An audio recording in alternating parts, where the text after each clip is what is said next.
This is going to be the last Sonic related video that I want to do for a while. I'm still going to do the Sonic Rush Adventure Let's Play, but I want to take a break from Sonic for a couple of months now. Anyway, Sonic Heroes is another game that I have a lot of memories with, just like Rage and Blast. There wasn't a day when I came home from school and I wasn't sitting on my ass playing this game. This and Adventure 2 was some of my first exposure to 3D Sonic. Yeah, Sonic Advance 2 was my first Sonic game, but Sonic Heroes was my first 3D Sonic game, so again, you might be watching a little bit of a biased video here since I've been playing this game since I was in 1st grade. But let's get into the history of this game though. Sonic Heroes was the first original Sonic game that wasn't released on the Sega console since the Dreamcast was basically killed because how much hype there was for the PS2. I honestly kind of feel bad for the console because it actually has some pretty decent games on there. So afterwards, Sega became a third-party developer and made games for PlayStation, Xbox, and Nintendo consoles. Now it's not really that much of a big deal to seeing Sonic on a Nintendo system, but back then it was pretty crazy to see Sonic on the same console they mocked in the decade prior. There are PC ports of Heroes, but for this video I'm just going to look at the GameCube version via Dolphin. I never played the Xbox version, but I have heard that the PS2 version is god-awful with a terrible frame rate, bugs and glitches, slowdown, and collision detection issues. Anyway, it was pretty interesting looking into the development history of Sonic Heroes. So apparently Yuji Naka didn't really want to make a full Sonic Adventure 3 since it'll only appeal to Sonic fans, which is a decision that might cause some frustration for some Adventure fans. So since Sonic Team liked the idea of going back to a more Genesis Sonic gameplay, they decided to make a game that would appeal to more casual players who weren't interested in Sonic to ease them into it more. Although the game was rushed and was developed in only 20 months, and according to Takashi Iizuka, making this game was the most stressful part of his career because of missing deadlines, and one designer who worked so hard that he lost 22 pounds and got insomnia. Anyone else used to think that Heroes was actually Adventure 3? Anyways, for the game itself, Sonic Heroes is just one of those games where it's pretty mixed among the community. Some people love it, some people hate it, and most people just have conflicting feelings about it. If you ask me what I thought, I would have said it was my favorite Sonic games ever. I remember being really surprised that there were people who actually hated Heroes. Sonic Heroes was one of those games where I just played it non-stop at a friend's house. I remember seeing that my friend had the game and it was the only game that we ever played. I mean, that and Shadow the Hedgehog, but that's a video for another time. I loved this game back in 2013, but that was back in 2013 and I haven't touched the game ever since. But now that I'm 15 and not 6 years old anymore, what do I think of the game now? Like always, we're going to start off with the story. Unlike the adventure games, which are more deep and mature, Sonic Heroes takes a more simpler approach to the story. Just like the adventure games, you have multiple stories to play through, and you have to play through all of them to get the last story and make sense of the story. The story is split into 4 segments: Team Sonic, Team Dark, Team Rose, and Team Chaotix. Team Sonic consists of the main trio, Sonic, Tails, and Knuckles. Their story is the basics of Sonic's friend stopping Eggman, nothing really special here. Team Rose consists of Amy, Cream the Rabbit, and Big the Cat. Their story is about Metal Sonic kidnapping Chocola, Chow, and Froggy. Yeah, Big lost the goddamn frog again, but we don't have to go fishing for him, thank fuck. Next we have Team Chaotix from Knuckles Chaotix except for Mighty. I guess he was in the shower when they signed the contract. Their story is that they're running a detective agency and they get sent a mission by Eggman. That detail wasn't supposed to be known until the end of their story, but it's pretty obvious that it's Eggman. There you are, you mustache moron! He's the one, right? Mustache moron? I'm the world's greatest. Take him out, quickly. They take the assignment since they were broke and they had rent to pay. I mean, they could just sell the big ass chain on Vector's neck, but okay. The only team that actually has some kind of arc is Team Dark, including Shadow the Hedgehog, Rouge the Bat, and newcomer E123 Omega. Rouge is infiltrating Eggman's base, but instead finds Shadow, who somehow survived the fall from Sonic Adventure 2. Now the real reason for this was that they originally intended Shadow to die at the end of Adventure 2, but they didn't think that Shadow would become so popular among fans, so they decided to bring him back for this game. When Shadow's plot is open, Omega comes all blasting at Shadow thinking that he's one of Eggman's creations. Omega resents Eggman for trapping him in an enclosed environment and wants to destroy him and everything and everyone that represents him. Shadow's suffering through amnesia throughout the story and has no memory of the events of Sonic Adventure 2. At the end of their story, Rouge finds a room with a bunch of Shadow clones and starts to wonder if the Shadow that they've been traveling with is an android or the one from Sonic Adventure 2. Once you complete all the stories, you unlock the last story segment, which reveals that the real threat this whole time was Metal Sonic. Throughout the stories, Metal Sonic has been collecting data from the 14th and uses all that data to become Metal Overlord, and a transformation sequence that lasts forever. Like, I'm not kidding, you can make a sandwich while waiting for him to finish transforming. Anyway, with the power of the Chaos Emerald, Sonic goes super while Tails and Knuckles get these yellow orbs. I mean, I can understand Tails since he can only turn super with the Super Emerald, but why Knuckles though? Anyway, the heroes defeat Metal Sonic and the game ends. So the story is pretty basic. I know some people would rather have Sonic stories to be more darker and mature, but honestly, I don't really care what the tone of the story goes for as long as the game is fun. But I do want to mention a couple of things. Shadow has amnesia, right? So how come Rouge or Team Sonic ever tried to tell him about his past? I get Team Sonic since they didn't really know that he has amnesia, but Rouge knew him since the beginning, so why did she try to attempt to tell him? I know they're trying to set up her game for all about Shadow, but it still kinda bothers me. Some teams get up between stages and start fighting, and some of them do make sense, like how Team Dark and Team Sonic start fighting to get the Eggman first. But some of them are just weird, like how Rouge just picks a fight with Team Chaos just for the sake of a fight. Like literally, they were just minding their own business, and Rouge just go like, "Hey, fight me." Well, who are you? Fight me, bitch! I'm gonna get the treasure first. And Amy just wants to physically assault Sonic so he can marry her. Gotcha, my darling Sonic. Amy, what are you doing here? Sonic, this time there's no way out of marrying me.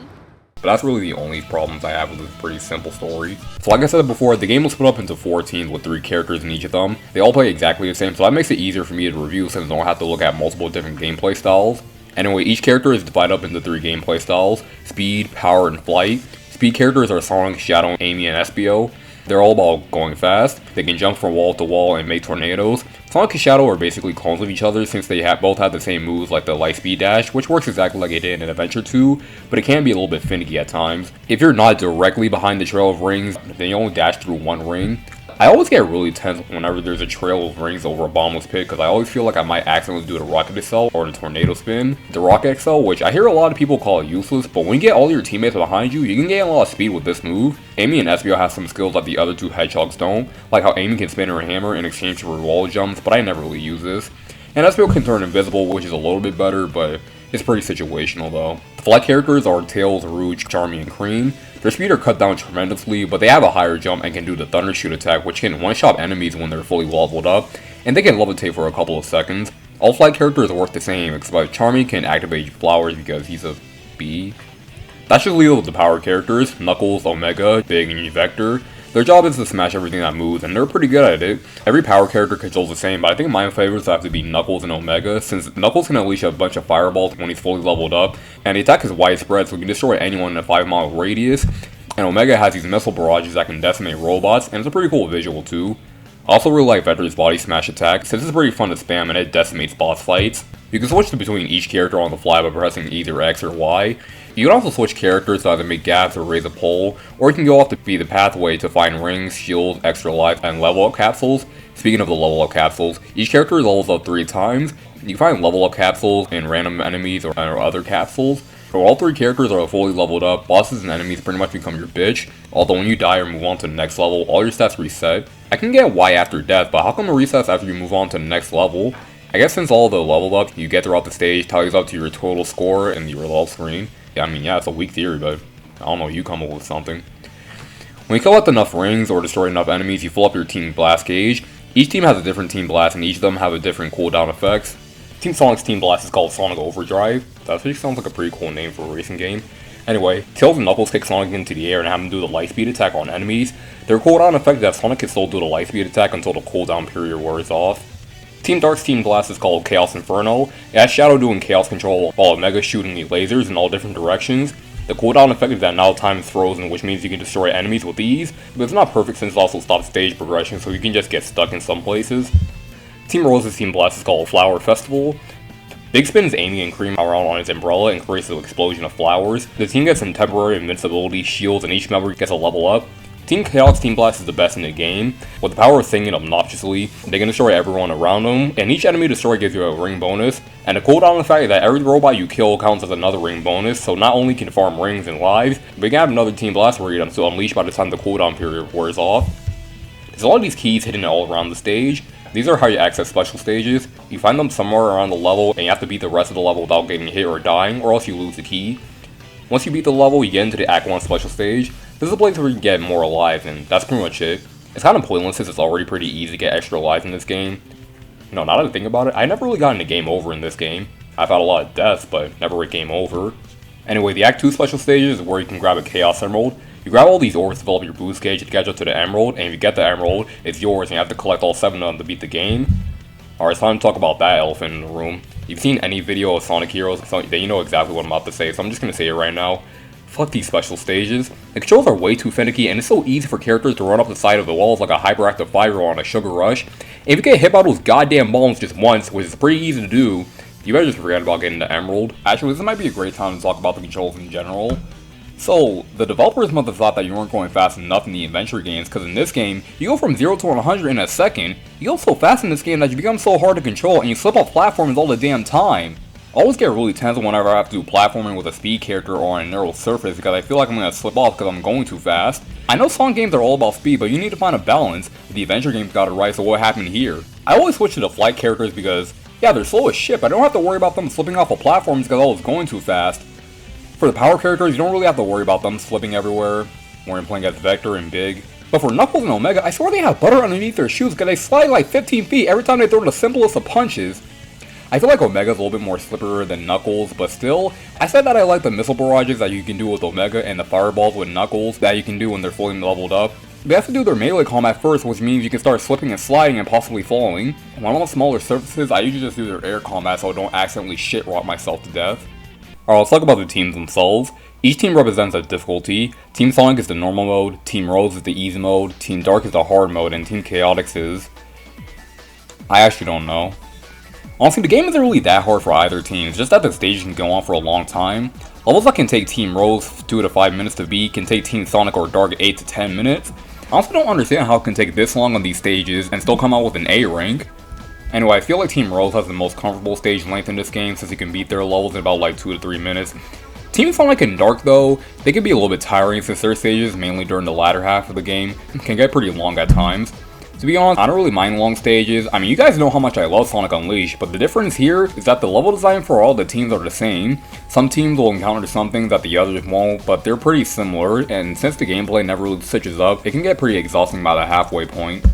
As for Team Chaotix, their levels are a little bit different. Their levels are basically just huge collectathons, and you know what, I was expecting to hate this part of the game since I used to hate the Chaotix missions when I was younger, and to be fair, some of these missions are the epitome of dog shit, but they're actually not as bad as I remember them to be. In these levels, you're tasked with finding a number of things to collect, and if you don't meet the criteria at the end of the level, you have to start from the beginning. Some of these levels can be pretty annoying, but I actually like the Chow mission in Lost Jungle. But there are a couple of bad levels with these missions like Mystic Mansion. You have to blow out all these torches with SVO's Tornado, and there's 4 torches which are pretty easy to miss, so if you don't spot them on the first try, this level has the potential to last forever. So here's the biggest problem that people have with this game. So just like in the adventure games, you have to play through all the stories to get the last story segment, which means you have to play through all 7 levels with all 4 teams 4 different times. I'm a little bit mixed about this. I like the idea of having 12 different characters to play as, but at the same time, it's still padding no matter what way you look at it. I feel like the best way to handle this is to either have the teams go through different levels, or have the last story be locked behind Team Sonic or Team Rose and have the other teams be optional, or choose which team you want to play as and unlock the last story that way.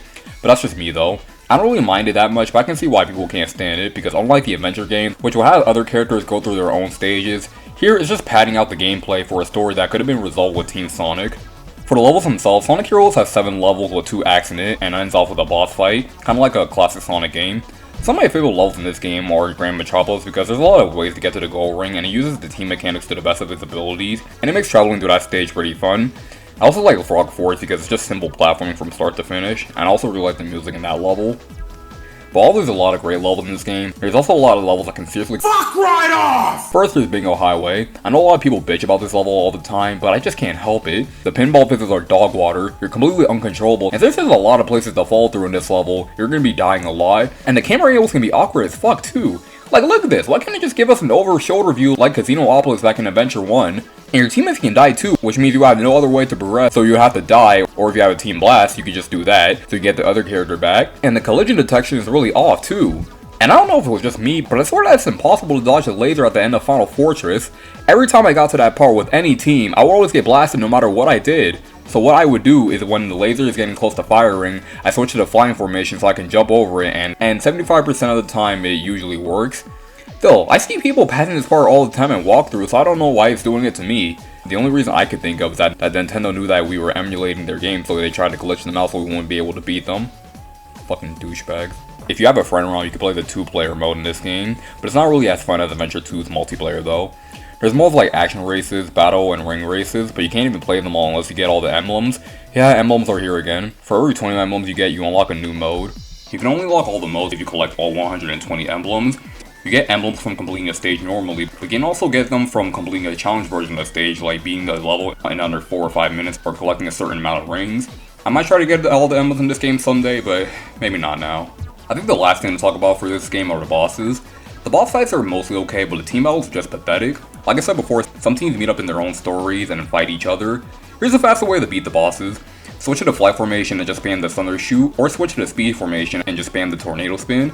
Or if you're playing as Team Rose or Team Chaotix, you could just spam their belly flop. Then there are the main bosses, which they're alright, but the Egg Emperor fight is just irritating. I swear the collision detection on its sword attack is so weird because every time it looks like I jumped over the slash attack, I still get hit. Although the fight is a joke with Team Dark since you can just use their Team Blast, and since it freezes everything that moves, you can just switch to Rouge and just spam the Thunder Shoot attack, and the fight is over. For all the other fights, they're okay, but some of them can be pretty easy when you have all characters leveled up. Overall, the boss fights are alright. When we're talking about the graphics, Heroes probably looks the most like a Genesis game in 3D. The aesthetics look really nice, and I even love the little details like how Sonic's coast can spread out whenever he gets hit. I also think that the presentation is way better than both adventure games. The character models look pretty decent, but they can look a little bit glossy. But the lip syncing is surprisingly pretty good for the time that this game came out. The levels are vibrant, and it looks spot on to what they're trying to show off. My favorite levels with their looks are Seaside Hill, Grand Metropolis, Casino Park, Frog Forest, and Final Fortress.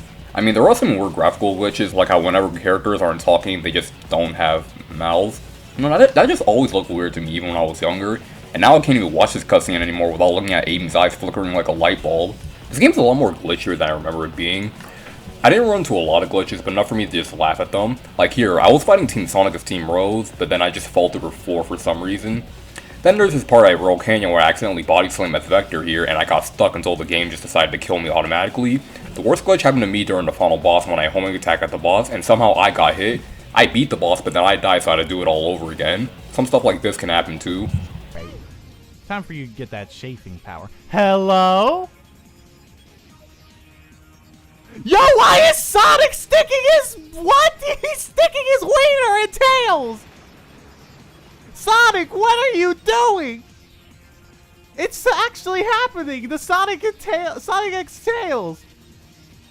Are you serious right now? I'm done! I'm actually done! Huh? No! I thought I chose Sonic! I thought I chose Sonic! No! And this was all in the GameCube version, the more stable version of the game. Most of the bugs come from the PS2 version. I mean, if my glitch weren't enough, then just look up Sonic Heroes glitches. I promise you'll see some pretty funny shit. So anyway, the graphics are pretty decent, but with some minor issues. I also really love the soundtrack. Like, I never knew how many songs in this game slapped until I played it again. Like, Seaside Hill's theme is probably just as iconic as Green Hill theme or City Escape from Sonic Adventure 2. The game has a lot of great songs like Final Fortress, Grand Metropolis, Hang Castle, Casino Park, Bullet Station, and Frog Forest, and the team themes are bangers too. I don't really like Team Sonic's and Team Rose's theme that much, but Team Dark and Team Chaotix have some of the best character themes in the entire series.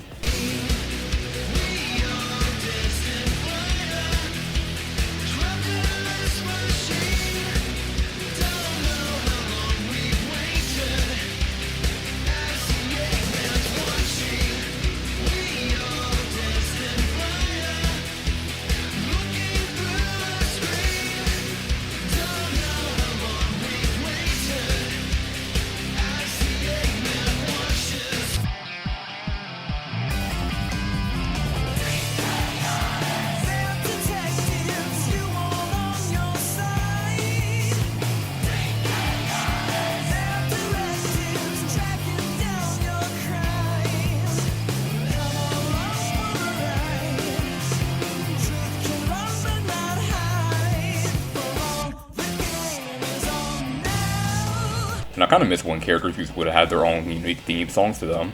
Anyway, this game's whole soundtrack is really great, but the sound mixing is kind of bad though, at least on the PC version. Like, it's not as bad as Adventure 2's, but it's still kind of hard to hear the characters when they're talking sometimes. The voice acting is pretty good for the most part, although some of the dialogue can be pretty corny sometimes, and also some of the deliveries that these lines have are kind of questionable, to be honest.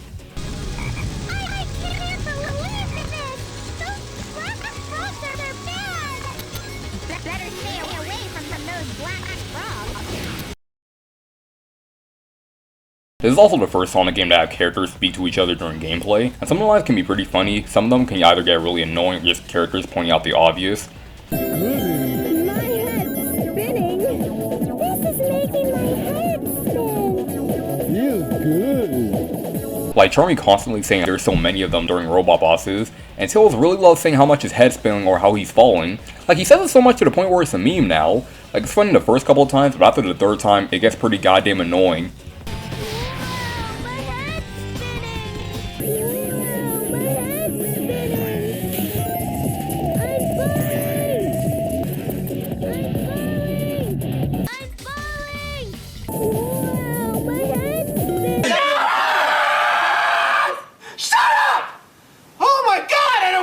This is also the last mainline Sonic game that had Ryan Drummond as Sonic, Scott Drury as Knuckles, Dean Bristow as Eggman, Jennifer Dolliard as Amy, and David Humphrey as Shadow.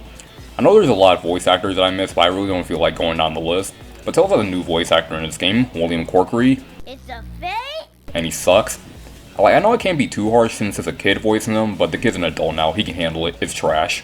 Like, even as a child, I always thought that his voice actors sounded like ass compared to the future games, and maybe even the adventure games too. But I will say that his father and sister, Bill and Emily Corkery, do a pretty good job as Espio and Charmy. Also, I just found out that Ryan Drummond actually voices Metal Sonic in this game, and they must have put a voice modulator over his voice because I've been watching this game's cutscenes for my whole life, I can never tell. But I did think that his performance as Metal Sonic was pretty cool though. Sonic Heroes is a weird game for me. There's a lot of things that are wrong with it, and objectively the game isn't really that good, but to be honest with you guys, even close to 10 years later, I still really enjoy this game. Like, I was scared wondering what I was going to think about this game since I hear a lot of mixed opinions among people, so that would mean I would either love the game or hate it. But this game is still as good as I remember it being, and I can honestly say that it's still one of my favorite Sonic games. There's still a lot of things that could be fixed about it if Sonic Team ever went back to this formula, but for now I'm happy with what we got here. I would honestly say that this game is better than Adventure 2. Oh, I'm going to get murdered for that. I mean, yeah, the controls can be better, and it does have some glitches, but I still have fun for what it was, and I don't think that the game really deserves all the hate that it gets. I mean, criticize it all you want, it definitely deserves some of it, but I don't feel like it should be labeled as a bad game or to start as Sonic's downfall in the 2000s. So overall, I'd say that Sonic Heroes is actually a really fun game, and honestly, I was going into this game thinking that was going to be another Sonic Adventure 2 situation for me, it's just me just not liking this game as much as I used to. But I guess it just goes to show that you can't really judge a game until you get to play it yourself. I mean, would I recommend this game over other Sonic games like Unleashed, Generations, or Adventure 1? I mean, I don't know, probably not, but I mean, I don't really see why you wouldn't try all of them though. But I think it's time that I finally talk about what's coming up next. The next few videos are going to be on some more recent games, but while that's going on, you guys get to vote on what marathon I'll be looking at next.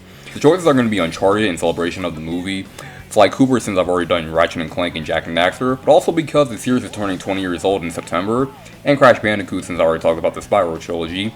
Voting ends on July 31st. Keep in mind that just because one series wins doesn't mean I'm not going to look at the other series, I'll just save them for another time. Also, votes in the comments don't count, you have to vote on the straw poll, the link will be in the description though, so vote away. So anyway, now that said, thank you guys for watching, and I'll see y'all next time. Peace.